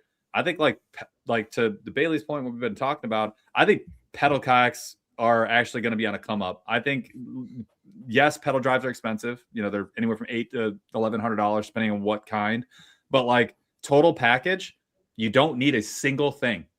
If you have fishing rods and baits, you can take it from the store and you can go catch fish and hustle around a lake, like hustle. Yep. So don't discount a used pedal kayak. An Old Town drive will never break. It's never going to break. And then even the prop drive, the propel drive from like Native, it's not going to break. Like there's no used one that's going to be a problem. Like go get one of those. You're going to be just fine. I mean, more importantly too, it's extremely serviceable because it just uses bike parts. So bro, you can fix it with ease. But yeah, all good points. So yeah, start with what's within your means. Don't go crazy. You don't have to buy the tournament rig all up front. Like tournament anglers are going to do that. The ones that are in the money, they're winning. Like, of course, they're going to go buy a 15, 20K kayak. It's an investment in their job for the year. Same with bass boats. And a lot of those guys, they get that boat for a year, they get rid of it. Their sponsors pay for it. They didn't do anything. So like that's how that works. But for us normal folks, us average anglers, then let's just stick within our means. Let's get what we can, build it up over time. I love that concept. So we go from the rig to actually fishing. So Bailey, you're in tournament prep mode right now. If somebody wanted to do a tournament, what kind of planning should they be getting into? I think there's a couple of different ways to approach it. And obviously it's very open-ended in regards to, depends on where you're fishing and what time of year, all that jazz. That changes if not all of the variables. I would think the first thing you got to look for is just look at where you're going to launch out of, first and foremost, and, base that on weather and wind. Obviously we have to factor that part into that. I think there's some people too that I've noticed and have made the mistake in the past locally of like, they look at the wind for launch and don't look at the wind for coming back on the return. So like miss check-in. Oh no. Yeah. Look at your weather. Obviously we have to take that into heavy account, depending where you're at. But obviously look at where you're going to launch, look at that area, we have on here one of the greatest Google Maps studiers of all time, with Drew here. I dream in it, dude. I love it. So yeah, it's like he lives and breathes it. So that's a huge one. Between that and like I use my One Boat Network app, which is Lake Master. So mapping that's huge. Between those two, if you can't practice, those are the two biggest things from a strategy standpoint of using that to put into equation of what do you think is going to give you the best bet to catch fish at that time? What time of year is it? Is it spring? Look for spawning flats, things of that nature. Though it all comes down to an equation, and then at the end of the day, it's fishing. It's you against a living organism, and it's just if they want to eat or not. And that's the fun part is talk about kids or fish. Sucks. If you don't catch them, it is what it is. Yeah. But like when you do show up and you do catch them, that feeling is incredible. And to the original question here before of the get good of like the getting better at tournaments, they're going to hate this answer, but it's time and repetition. That is the only way to get better at anything that you do is time and repetition. Because as more things go, you're going to start realizing, especially if you look back and analyze your tournaments, it comes down to timing and the decisions that you make. And you can only get better at that by fishing more tournaments. One thing you can do that I've done in the past is I will take my fun fishing days. Like if you can't just go and hop at a bunch of tournaments, you don't want to waste money, I pretend my days are tournaments. And I'll get buddies that are free that day to fish too. And it's like, all right, we're going to start at 8. We're going to fish at 3, best 5 fish. Let's treat this like a tournament. And then at the end of the day, let's come back together and talk through our day. Look at what we did well, what didn't work, and then try to evaluate why.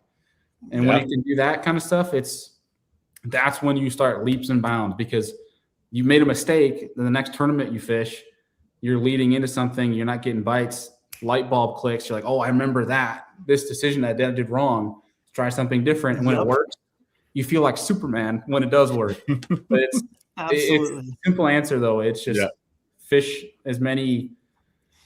Don't fish as maybe fish as many tournaments isn't the great answer. It's put yourself in a tournament mindset as often as you can. Yeah. We talked about that last week. Yeah, that's a good point. Like, finding a way to like what does a runner do? Every single time you're running, you're either training or you're training to actually do the race. So like I'm running over distance so that I'm overtrained, so that I'm ready for race day, right? I'm running slow so I can build my cardio so that when the race day comes, I've got the cardio and I'm ready to go. Like that's what you do for sports. That's what you do for weight training. That's what you do for all your other hobbies that are skill-based. Like you're literally just doing the thing.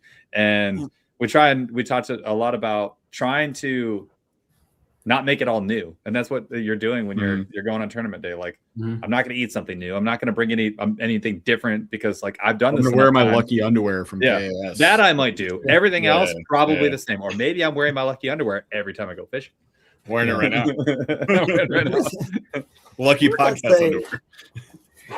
I guess what does it say on here? It actually says something for you. Hang on. Not again.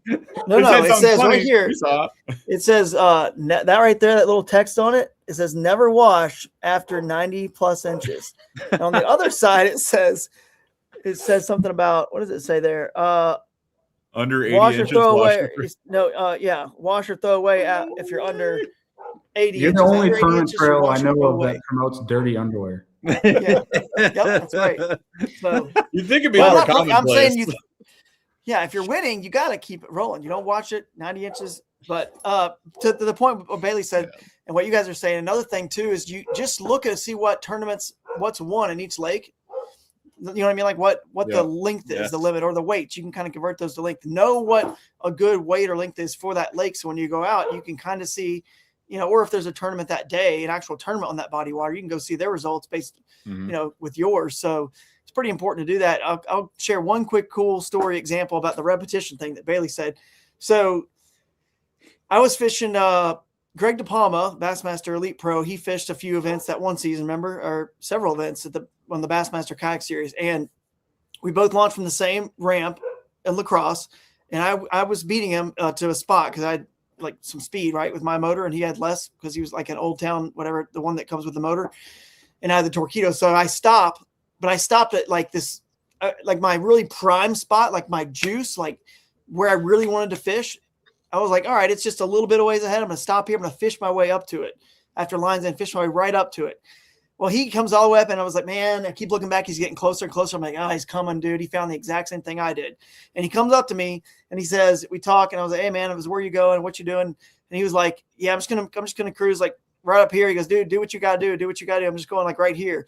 Well, he said he went like right up there exactly. He stopped exactly where I wanted to get to him, and like I'll be there in like 5-10 minutes of fishing. Exactly. And so so there's still time before line's in. So I go up to him because he said, do what you got to do. And we talked about this and laugh at it. I mean, that's one of the best things you can say in the water because you're kind of putting it on the other person. He went up there and said, okay. He said, do what I got to do. So I went back up there and I was like, yeah, I mean, I was going to start right here. So I'm going to go ahead and just move right up here just a little bit past you. And you guys, you can have right there where you stop, which was the exact spot that was the juiciest of all the juice. And here's my lesson. Here's the point. The repetition is, dude, don't ever go to your juice first. Absolutely 100% first right off the bat. And it, I don't know if it cost me fish or not, but we both had a good tournament. I finished like 7th. He finished 6th. So I guess it did. He beat me by 1 spot. But my point is, I learned something. Every single time you go out, you learn something, and repetition, like Bailey's saying, is key. And you would never have learned that. From now on, I think back to that one experience, and I don't go to my juiciest juice first, because here's why. Somebody else could be hitting it, A, or B. If I hit it, you can let it rest and go back to it. So why in the world wait? If it's your juiciest of juice, go get them. 5 fish in the morning counts as much as it does later in the day. So anyway, that was a cool story about repetition and why it matters in tournaments and predicting where like in the Bassmaster Kayak Series Championship, all my research, I'm trying to figure out where the majority of the field is going to be so I can go somewhere different, because my style, and that's the last thing I'll say, I'm going to peace out, but my style is to obviously get in the backwaters and fish without other people around. I want to be kind of isolated, alone. I don't want to fight crowds. You need everyone listening to this show. Bailey has a style. It's completely different than mine usually, which is awesome because we don't ever like see each other in the water or bump heads anywhere. Never. But find out who you are and your style. If you are this shallow visual water target person, awesome. Build your whole setup around that. And then if you're this good with electronics and offshore, and you like finding the secret stuff, these little spots out there, hidden gems in the middle of the lake, dude, make everything around that, and then you'll be more successful at tournament fishing. Never deviate from it. Don't try to be something else. You can't catch other people's fish. It's really hard. So anyway, but that's a good point. Yeah, you can't catch other people's fish. You can't. People try to tell me where Bailey could tell me where these offshore fish is, and I just wouldn't be able to like figure it out. Right. I wouldn't. Not your thing. I wouldn't. I've tried before. People say, "Oh, this is happening." That I'm like, nope. And I try to tell them where my fish are, and they try to go there, and they can't catch them. They can't figure it out. Yeah. So anyway, but I'm gonna peace out. Let you guys finish up whatever happens next. But I appreciate Bailey big time. I can't wait to see you, buddy, and hopefully we'll have a good event and see you on the classic stage. Hopefully. Hope you catch them. Just don't catch them that good, right? Yeah, that's right. Catch him all right. I'll be there. Yeah. I'll be on stage. He's gonna have his lucky in underwear. my dirty I'll be underwear. Wearing these. I'll be wearing these. So let me know if you need to bring you a pair. I got brand new ones here. Haven't used them. Brand new. These are all 80 and under. These are all 80 and under. All 80 and under. Brand new. He's writing in. He's writing. If you don't have a good day one, come see me. If you don't have a good day one, see me, Bailey. Come see me. Hit me up. Put the tournament label on it and the inches you got, like on every pair of underwear. Gosh. Yeah. It's an idea. All right. Love you guys. Appreciate see you. Thanks Drew. for your time, everybody. Thanks, Bailey. We'll see you, buddy. We're gonna hold Bailey hostage a little bit longer. You gotta close that laptop, man. Forward facing center. I got him. Zing. Perfect timing. All right. Well, I got a couple more questions I think could help people out. So we'll wrap up with a few more. But I think a big one that I'm interested in for anybody that we talk to on the show is going to be sort of like your key unlock moment, or what I would call like your aha moment. So think of like a time when you just figured it out, like something just boom, light bulb. I think it came up a few times on the episode actually already today. But what was like a light bulb moment for you in your tournament journey? 200 tournaments. At some point along the way, you're like, I got it. I've found my groove. This is my thing, and I'm good at this now. What would you say that was for you? Honestly, it's when you hear people talk about tournaments, especially you hear it on the pro stage of like all tournament fishing is between the ears, and that is so true. And the two biggest things that helped me in regards to making decisions, which that's 90% of your tournament, was one. The only thing people remember is who won. Don't care about sucking and failing, because I mean, I've always been. That was a hard hump to get over for me, being an athlete my whole life, and like always expecting like the best. And so once you can get over the fact of like, I accept the decisions that I make because my decisions is what I thought was to win, and you're content with not winning, that helps you so much, because it takes less weight off your shoulders in making decisions, and you can become more fluid that way, where it's like, this isn't happening. I haven't fished over there at all. It's brand new water, but that looks good.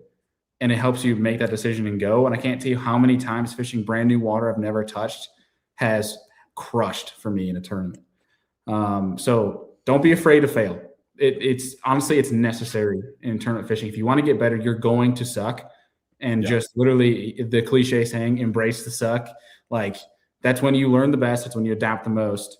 And then the last thing is, in these big fields, like 200 plus anglers, it's hard sometimes to not let it get in your head of seeing certain anglers catch fish, things like that. But you need to remember that it's you against a fish. It is not me against that angler. We're not going head to head.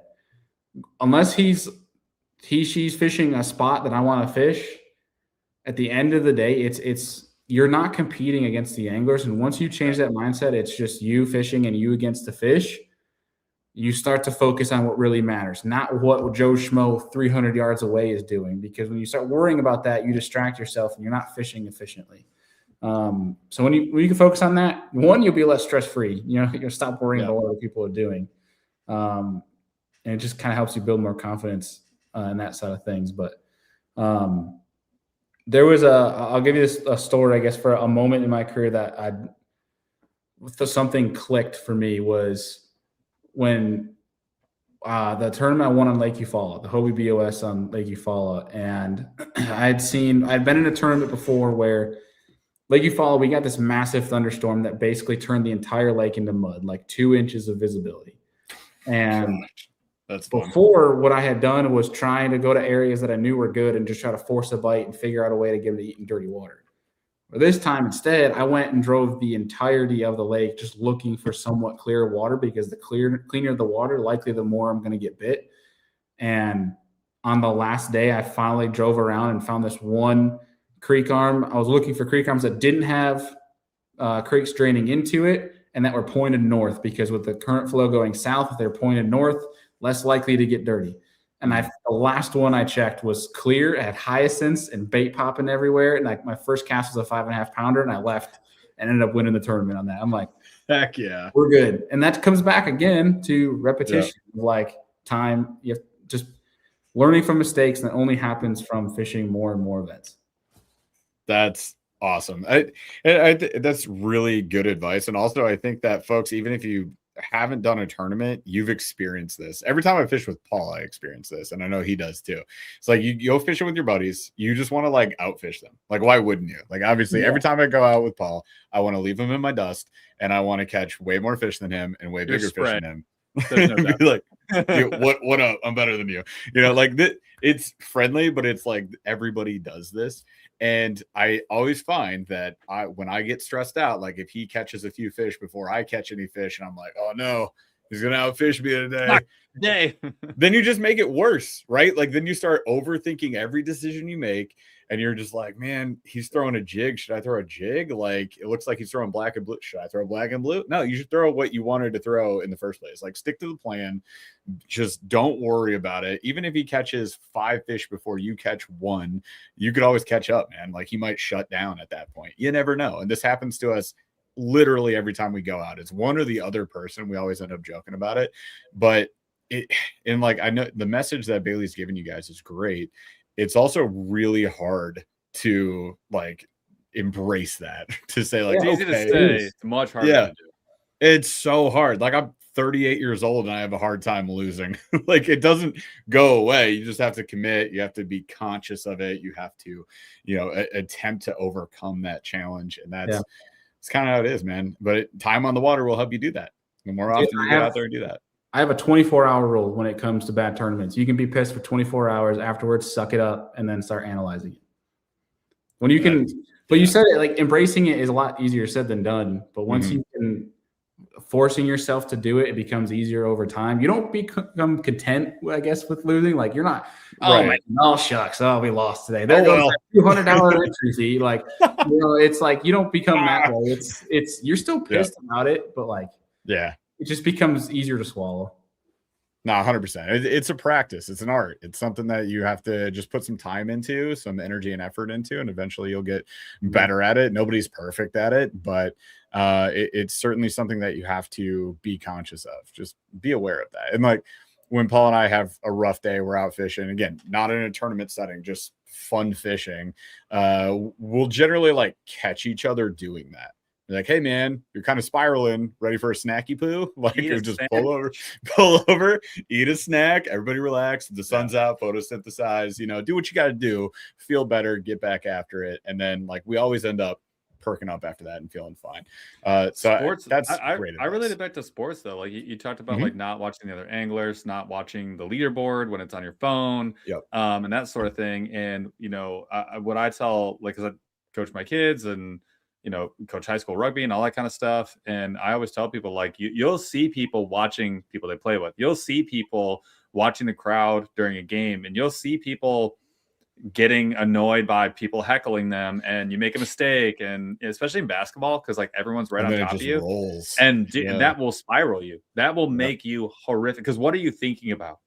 You're not thinking about the next play. You're not thinking about what your defender is doing. You're not even looking at what you should be looking at. You're watching people watching you. And how good are you going to play? You play horribly. That is a guarantee. Like, I'm going to pull you out at that point because you're not even actually playing the game. You're competing against your ego, like somebody just said in here, and you're competing against like the crowd, which is crazy, right?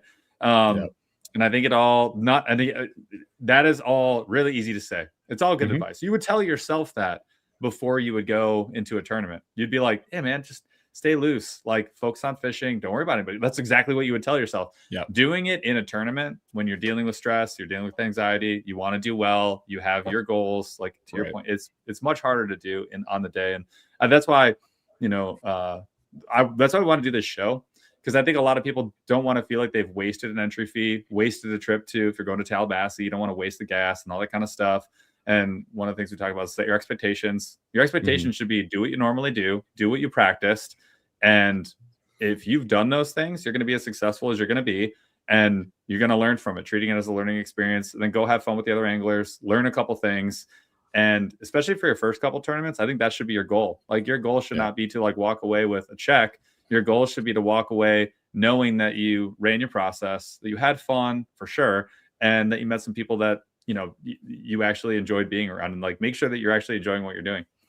You said something cool there that brought up a memory of an advice that I was given when I had started tournament fishing, and I was sitting there pissed off, half joking at a terrible tournament. And I'm like, damn, what a waste of time, waste of entry fee. And one of my mentors said to me on the phone, was like, it's only a waste of time if you let yourself waste it.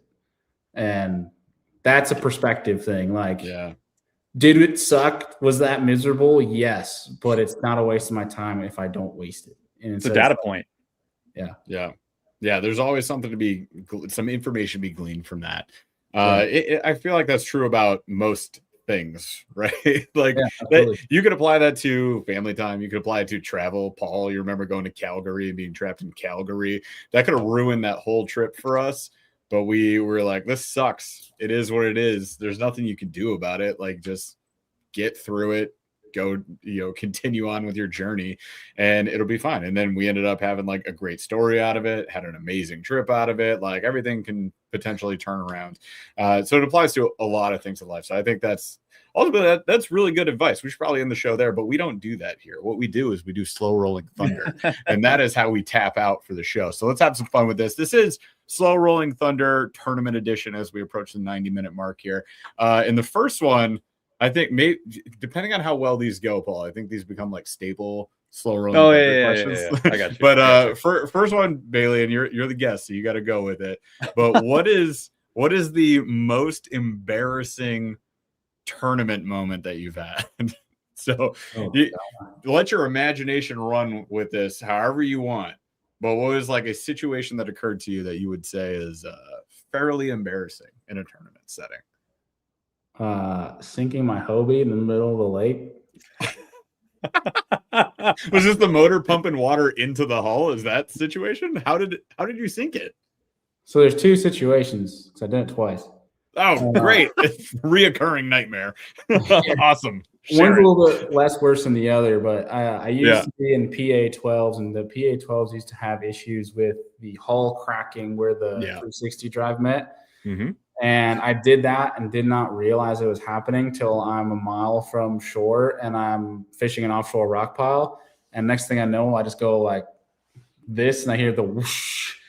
And I'm just like pedaling my butt off to get to shore. And thankfully, my buddy was on the way to shore and like followed me there to make sure I made it. But like my Hobie was water level by the time I made it out and had to drain it. And then from there, I had to pedal a mile and beat the kayak filling up again to get to the ramp to get it out. No, oh my gosh! So that happened in a tournament. Jack Sparrow rolling into the dock. Oh my God. Yeah, it was pretty bad. And then I am one of the dumbest people you'll ever meet when it comes to like I have a goldfish memory, dude. Like I'm just it's so bad. I can't tell you how many times like when my Hobie will leak water where I'll drain it. I'll take the plugs out and drain it and not put the plugs back in. Yeah. I've done and it the like plugs on the Hobie. times. That's the worst kayak to deal with. Yeah. Yes. Yeah. And so day one, Kissimmee Chain this year in that Florida trip, the night before I was going through all my steps, everything, and I drained my kayak the night before. I'm like, we're fresh, we're good, everything's charged, rigged. Yeah. I launched my kayak. We ended up getting there really early, and thankfully did because there was like 30 people at a ramp by the time we got there. We were an hour and a half before it even launched. Oh my gosh. And I put my kayak in, get up on the bank. I'm talking with a bunch of buddies that I haven't seen in a while. The kayak's been in the water for like 45 minutes. And I go to walk in my kayak and I'm looking at my buddy Jake Kukulis, and I was like, does my kayak look tilted to you? And I'm like, screw it. And so I hop in, and as soon as I step in the one side, the whole gunnel goes underwater. Yeah. And I'm like, oh no, this thing's so full. I saw this video. You posted this video. I did. Yeah. And thankfully I had to have 3 people help me drag it up because it was so full of water. And I ended up drowning a lithium battery in the process, drained it out. And I'm like, Jake, is there water coming out? He goes, yeah, you're going to have water coming out for a while. And oh gosh. Yeah. I had it out, and I had to launch like 30 minutes early, motor to where I wanted to start. And the guy, Wyatt Hammond, was on the fish that I wanted to get to by the time of that, and he got second. He would be. So it's like it just screwed me over. That kayak, I screwed myself over is what I did. But I've done that probably 10 times now. You think I would learn, but you just put a sticker at the front, like check your plugs. Yes, like where the rod holders are. Like just put a sticker there that says check the plugs. With stuff like that, because I have stuff like that too, it wouldn't work. Yeah. It would work once, and then I would. You would look at the decal sticker, and you'd be like, what is that for? Let's go fishing. And I'd be like, no. 100%. Dude, I've done the dumbest stuff too. Like we had Jeff and I were in like a team tournament, and it was one of the KS ones. No, it was one of the, what was the other one? Down in Gunnersville. We only did one team KS event. So no, what was the one down in Gunnersville? That wasn't a team where we each had an individual team. No, it was Knucklehead Bass. That was Knucklehead. Yeah. So we were submitting fish. And I don't know why, but like I could not figure out why none of my fish were counting. I was like, dude, I'm submitting all these fish. And I expected to see them all in the queue, like in my fish queue. So I could see like what was calling and what wasn't. And I expected to see them all. And I just hadn't practiced with that app at the time. And I was getting pissed because I kept submitting fish. I'm like, dude, where are these fish? Like, I don't know what I've got, what I don't have in here. And it was doing what it's supposed to, just only show the ones that were like above limit and the ones that were like that I was going to call. And I was literally like texting Chad, like, what's going on, bro? I can't. And he's like, I don't know, man. Like, the app was like, perfectly fine. I just didn't know how the app worked. And I was like, oh, so I'm an idiot. Now I understand. That makes way more sense. Like, dude, like I guess all that to say, there's nothing that's off limits. Everyone's going to do dumb stuff. And you talked about the community. 80% of the people have probably done exactly what you did at least one time. Guaranteed. Yep. Yeah. That same tournament, I broke my 360 drive. And it was we the had drive, a we it was the jammed drive enough belt. duct tape to lock it forward so that we could. So two things happened. One, the clutch broke, That's and right. two, the steering tube, whatever the belt, With the the- belt snapped. Yes. So when the belt got stuck, which happens kind of commonly with those, unfortunately, this was not the XR, this is pre-XR. Yeah. But like that belt gets stuck, and then if you try to turn, if you manhandle it, the belt will snap. So my belt snapped, and then the chuck on the bottom was just free Slipping. like the 360 was 1080ing, right? So it just kept spinning and spinning. So I was going in circles, like stuck in circles. I couldn't Not an get to ambi-turner. shore. Just Couldn't get to shore. I was cocky with my Hobie at that point. I didn't have a paddle with me, so I was like, somebody take me to shore. Luckily it was like a 4-person team, 5-person team. That one was, Paul. It was 5 total. We had 4 each, and we had both of our teams there, so we had like 8-10 people there, so there was enough people to help. But yeah, we had to take it back. I had to get somebody with Gorilla Tape. We taped it all up so that the drive wouldn't turn at all. It was stuck straight, and then I was just rudder steering, and it was the worst. But we still had a fun tournament, so whatever. It sucked. All right, so some people have been asking in chat. So as we wrap up here, I do want to give you a chance here before we take off. Bailey, if you want to call anything out, where can people find you? What are your socials? If they aren't following you right now, they definitely should be. But your podcast, your socials, and what do you got coming up? Let's hit that. Yeah, if there's a social media platform that exists like you guys, I'm on it. So you can just search me by the name. Be the Fish on YouTube, obviously Serious Angler podcast. And coming up, I just got the Bassmaster Championship next week. Looking forward to that. And I'm fishing the entire series this year, including California, which I'm pretty hyped about. Oh, wow. Nice. Yeah, other than that,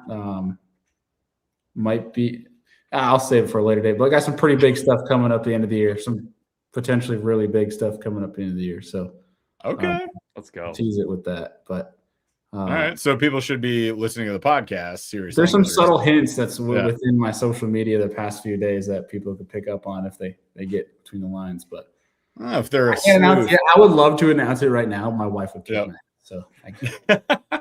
All right. Wait, does Drew want to say goodbye? Hello, Drew. We're still live. Do you want to say bye to everybody as we take off? Did you mean to pop back in? My grandfather right now. He didn't mean to pop in. He didn't shut off his browser, so when he opened it back up, it logged him back in. Oh my God. It's all good. We're gonna take off at this point. We'll see what Drew wants. But he's back, but he's muted. On mute. This is what happens when you're technologically challenged. Still can't hear you, Drew. Sign off. Unplug them. I'll see you in a minute, Drew. All right, you guys, thank you so much for watching this episode of the Kayak Adventure Series and AAA podcast. We will be back again in 2 weeks with this type of show with more guests and our regular show on Aggressively Average Anglers. Will be back next week. So we'd love to see you guys there. And obviously go follow Bailey wherever you can find him and check out Serious Angler Podcast. And then you should definitely check out the Kayak Adventure Series. The Tallahassee event is coming up real fast, like in a couple of weeks. It's the end of March. So if you get a chance, register for that. Otherwise, there will be a bunch of other events. There's 6 total this year, all around the country. So chances are there's going to be something in your neck of the woods. Thank you so much for hanging out with us tonight. Well, let's take off. Chaz,